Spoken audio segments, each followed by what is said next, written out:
Hey,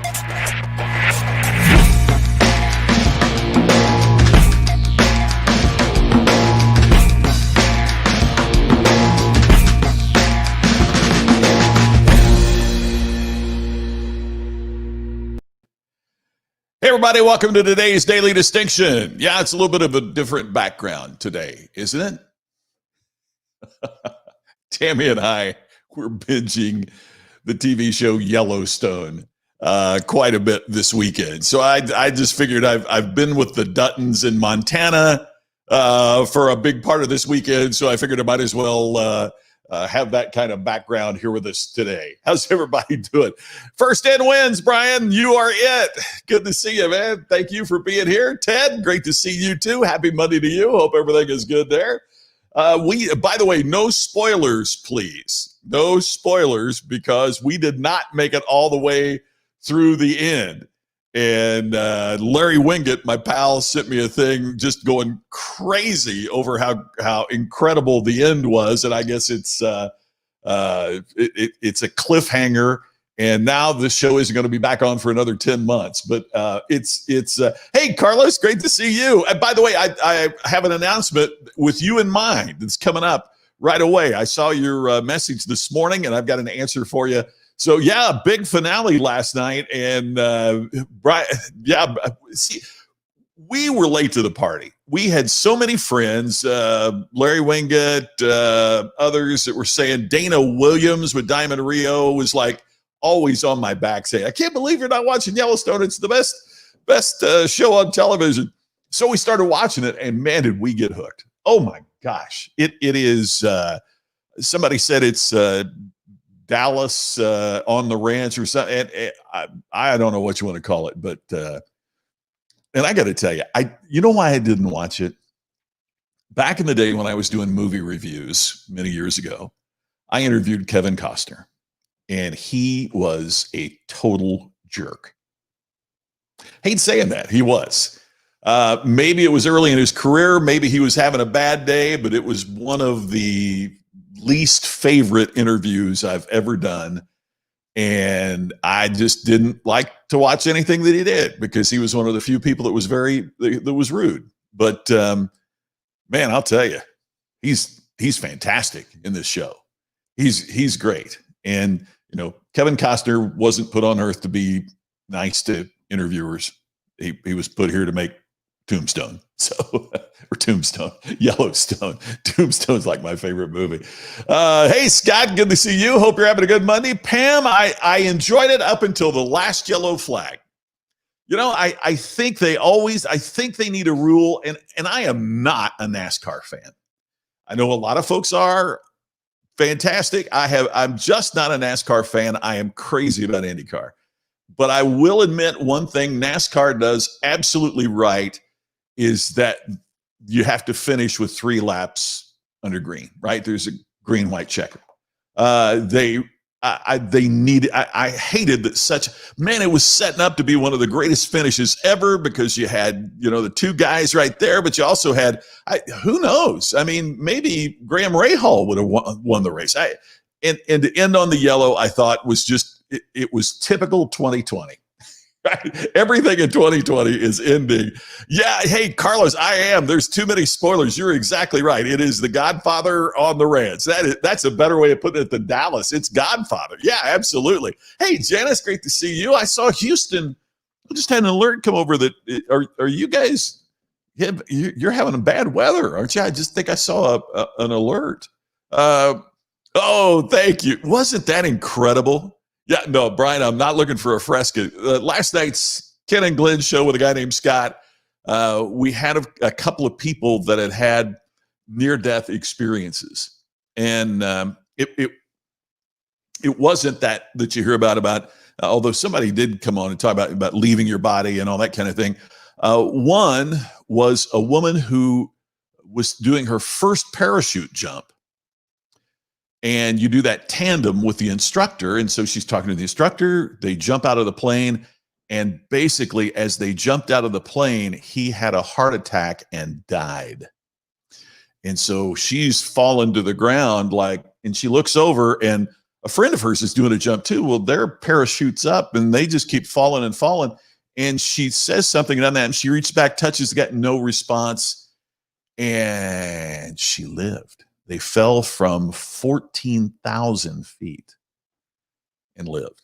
And she told all about that story. And then we had someone else that was on who Glenn knows, and she was a traffic reporter in Dallas and is on the air during the morning drive traffic reports, and the traffic helicopter crashed. And she lived through that and walked away through that. So it was amazing. It was amazing. Oh, Janice, Hurricane Laura, good grief. You guys have gotten pounded and getting pounded again. I hate that for you guys. That's just, stay safe, please. Pam, agree? Yeah, it would have been fascinating too to see, because Dixon had the best car all day long. And the Pacers are better. We're talking Indianapolis sports today. Hey, it's Indianapolis Day on Daily Distinction. If they don't do it today, they're done. And I'm wondering if Sabonis is coming back, or if they win, if he'll come back for the next game. We'll see what's happened. You've never been so entertained talking about Fresca. We went off on Fresca last night, by the way, that it's 3 years ago was Hurricane Harvey. Here you guys go again. By the way, I mentioned earlier, I had a special message, and part of it is directed at Carlos. And we had, as Brian talked about earlier, we had a problem, gremlins getting in the system with our post-pandemic events course. He tried to enter the code and it wouldn't accept it. And so we had to go in and fix that. And then we found out, Brian, there were other people in the same situation who did not register because the code wasn't accepting for them either. We don't know how many people that we lost, so we've decided to extend the deadline. So we're going to extend it by a week. So post-pandemic events, because of this gremlin, will be open for registration until Friday, this coming Friday. All right. So, but it will absolutely positively close this coming Friday. And Carlos, if you didn't get it before, if you enter the code ICONIC50 on checkout, it saves you $50. So if you'd like to be a part of the course, so Carlos sent me a note on Facebook and wondered, he saw that we were closing on Friday. Could he still get in? And typically we don't extend that, but because we saw from the records, and Brian is who thankfully alerted us to this. We saw from the records that there were people that were trying to get in and trying to buy it, and there was a glitch in the system somehow. So we are going to extend that for a week until Friday. If you'd like to be a part of post-pandemic events, you can do that until Friday. It is for meeting professionals, speakers, financial advisors, accountants, anybody that has moved from, having in-person conversations with clients to think about how do we create virtual connections that work. Got such a nice note today from folks at the Sweeney Agency. It's a speakers bureau, one of the elite speakers bureaus in Canada. They're based in Toronto, and they are going through the course right now. And they were like, wow, we never thought of this. This is really great. So thank you for that. And for those of you that are watching it and taking part in it, I truly, truly appreciate that. Hey, Carlos, great to see that. I appreciate that. I hope you find value in that. And Brian, thank you for helping us out there. Yes, you made us aware. So got it going. That's great. And absolutely thoughts and prayers and all we can do going out to those that are facing that challenge. Hey, today we're going to talk about communication, which is kind of the topic always fascinates me because we have more communication tools now than ever before. It's so funny. Even at my age, I do it, but it's so funny to hear from like my nieces, nephews, stepson, all this, their kids that are watching, and they'll watch something on television, and like somebody is trapped, and they're like, well, why don't you use your cell phone?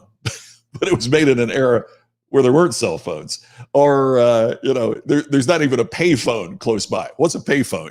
So if you think about it, there was a time not all that long ago, when you consider the span of the United States or even of human history, where you would write it down. That's part of how we know so much about some of our past presidents or past leaders. It's part of how we know a lot about ancient history was. What did you do? You had to write it down. You had to record it. And that was the only way you could do it. Or that you could send it via mail, not regarding the conflict going on with the U.S. Postal Service today, but there was mail. So there was mail and phone. That was about it. You're going to meet with this person-to-person mail and phone. Well, now, I mean, holy cow, it's just incredible what we can do with these. It's computing power in these. It's the way here I am sitting in my home studio in Las Vegas, and I'll go back and look at people that have watched this show. There was a daily distinction not long ago that we had people from like 11 different countries watching this as I sit in this back room doing it. And we've got 30 people live right now on the various channels watching it. It's just, it's amazing. We got more tools, more connected communication than ever before. And we probably got less effective communication than we've ever had. Would you agree with that? Adding all of these tools really has not improved our depth of communication with people. Charles says, my people are out sending smoke signals. There you go. My first wife, my late wife, was 1/8 Cherokee. And so we did a lot of background into, let's see, her dad was a fourth. No, that's not right. Her grandmother was full-blooded. And so her dad was half and she was a fourth. That's right. We were talking about if we had kids, which we did not, but if we would have had children, they would have been 1/8, which would have qualified them still for scholarships and things in Oklahoma and other places. And so anyway, that's, we have followed that as well. So smoke signals, I love that. Oh, Sonia, you're awesome. Thank you. And yes, this is a tab and Fresca-free zone on Daily Distinction. And Brian, you're hitting at the heart of it, right? We have all of these tools, and we have less communication going on than ever before. Less in terms of depth, but here's another thing. We say we got less communication. Well, I don't know about you. I'm overwhelmed with communication. I get up every morning and I look at my email, and it's not unusual for when I get on in the morning to have 300 emails that came in, since I went to bed. And I shouldn't do it. I'm trying to break my habit of it. I realize I shouldn't do it, but I always check my email right before I go to sleep. And I shouldn't do that. You know why I shouldn't do that? Because if there's an important email, I read that and then I turn the light off and my brain sits and goes around and around in circles. I need to be more disciplined than that. It's something that is a part of my new plan that my friend JJ Virgin is creating. And so we got more communication devices and tools than ever before. And I said we're communicating less, and then I'm saying we're overwhelmed with communication. How does that sounds like I'm taking both sides. Here's what I mean. I've got more communication directed at me, but less true communication is getting through. I have more messages coming my way and less messages that I truly care about. More messages coming at me, fewer messages I care about, and it makes me wonder. I found a message. Some of you know that one of my great friends is Mark Mayfield. Somehow Mark sent me something and it ended up in my junk file. How did that happen? I've got no idea. I found that over the weekend. It's crazy. And so what we have to understand is that communication is not about the device. It's not about the program. One of the things that's always bothered me is when they look at programs and how they call that CRM, customer relationship management. And that terminology has always bugged me because relationships can't be managed by software. Now, software can track the amount of connections that you have. In other words, how many times did you talk to them? Is it time to call them again? Communication can manage, or programs can manage that, but human beings manage relationships. not, not software.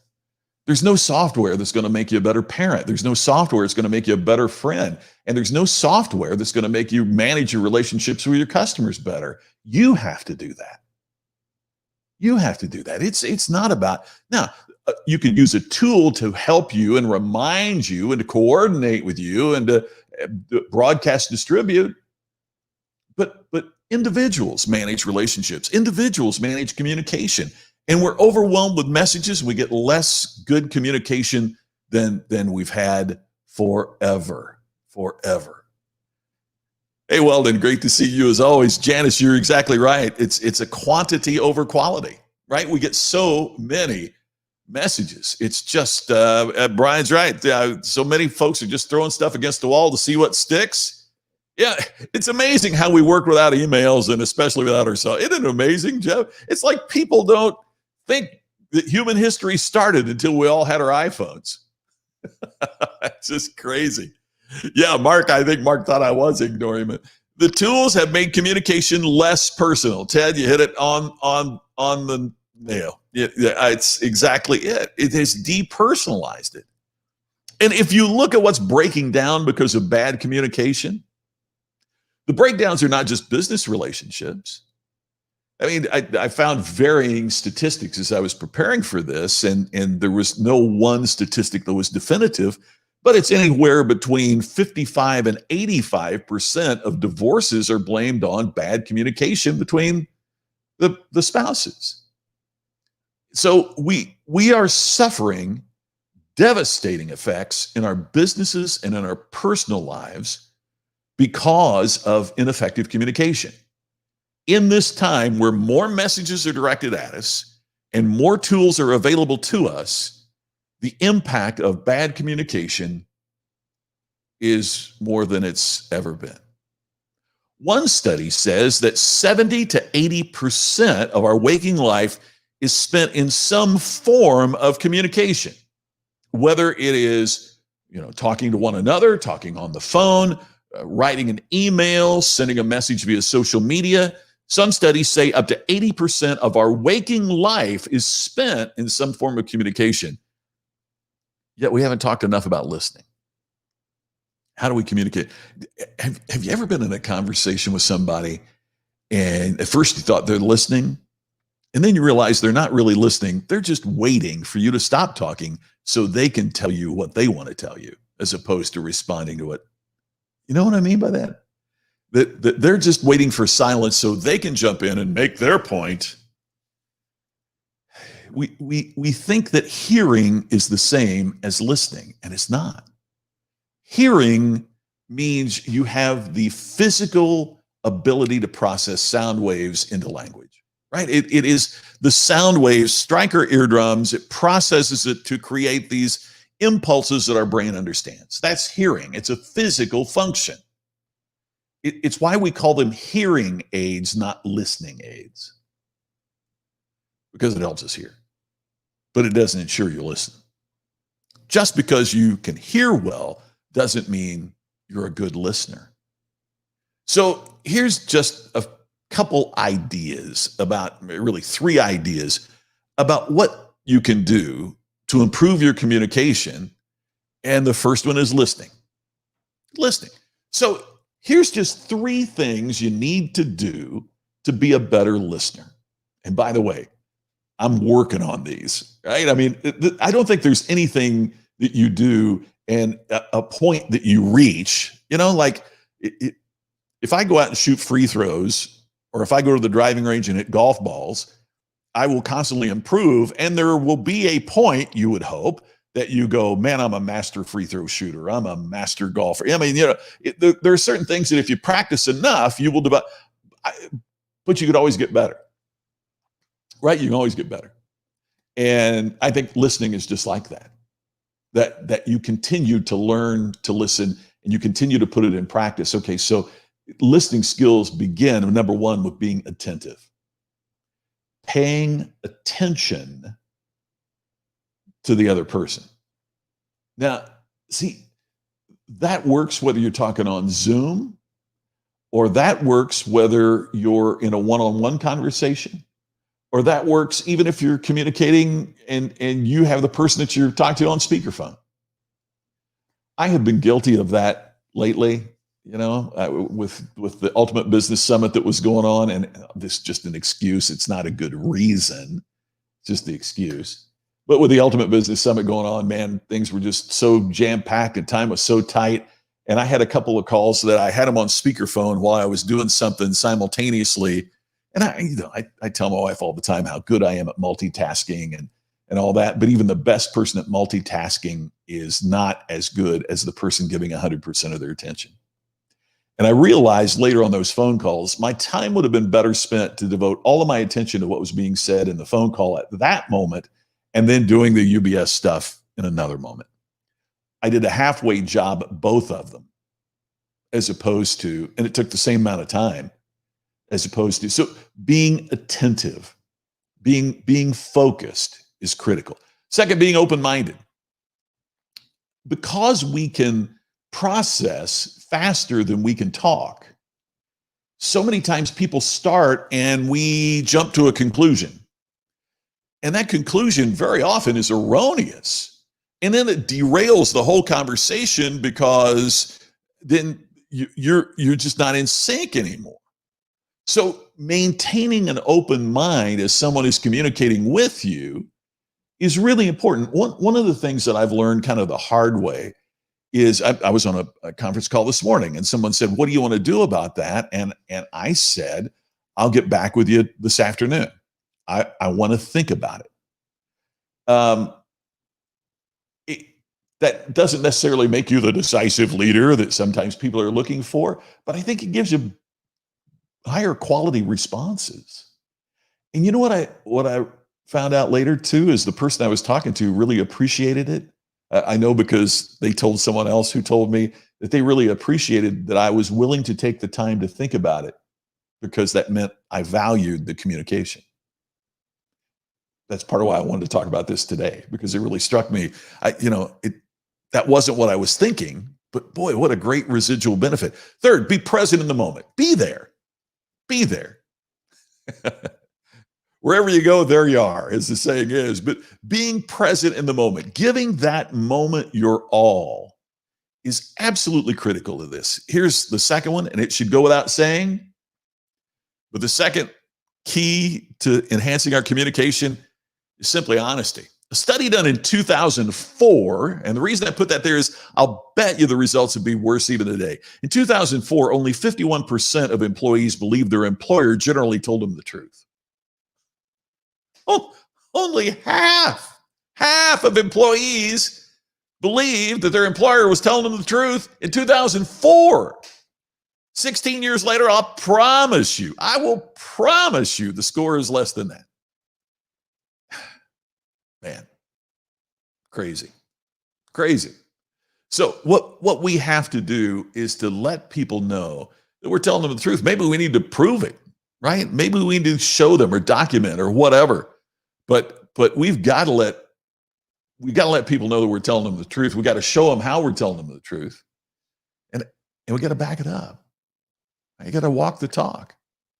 Critically important. Here's the third and final one, and it's feedback. Feedback can be anything from telling them how you feel about something that they've talked about to just the very simple things. Looking them in the eye and nodding, displaying your interest is feedback. Displaying what you're thinking and how you're feeling is part of what proves that you're listening. I mean, feedback enhances all communication. All communication. And one of the problems that we get into is we don't provide feedback. In other words, we don't let people know, oh, that's really interesting. I want to think about that. Wow, that's right. Or, they tell us something and then we don't respond as we should. But here's the other thing. We don't seek feedback. We don't seek feedback. Again, this is not one side over the other. It is not political in that sense. I find, a plague on all your houses when I see so few political figures asking people what they think as opposed to telling them what they think they want to hear. Now, here's the problem. We have gotten into a point in this country, I think, where we kind of expect our political figures to take a stand, and if they change that stand at any point in their career, they're wishy-washy. And that, I want people that ask for feedback and are willing to give feedback. We've gotten away from that. I think we need it in business. We need it in politics. We need it in our families. We need it everywhere we go. Is the feedback that enhances productive communication. So again, just 3 things to make us better communicators. Number 1, it starts with listening, being attentive, open-minded, present in the moment. Second, being honest with what we say. We shouldn't have to say it, but so few believe that we're telling the truth anymore. And third, to provide feedback and to seek feedback from those with whom we are communicating. All of these 3 factors work regardless of the tool that you're using. And that's why they were just tools. Whether it's your smartphone or your email or whatever it might be, all of those are only tools. And these important basics of communication, man, they stay important no matter what. So let me see if I heard you correctly. Yeah, okay. That's great feedback. No, it really is. It really is. It's great feedback to say, okay, now let me make sure I understand what you're saying. You're saying, and when you repeat it, then people can either go, that's exactly it, and they love it because you got it, or they say, oh, no, wait, what I meant was, and they still love it because you are seeking connection with them. So either way, you win. Janice, our president at work, asks for feedback regularly, and I'll bet that president is respected, in part because of that, right? And that's why where you work is such an extraordinary place, too. You want their thinking to evolve? Yeah, that's what I want with political figures, Carlos.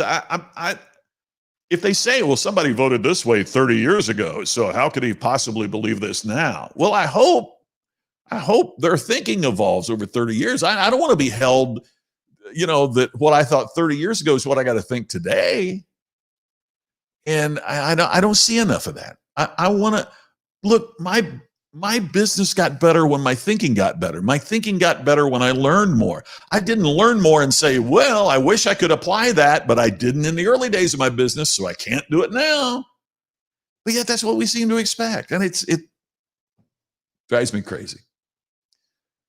And bad communication, ineffective communication drives me crazy as well. It's one of those things that we have to have.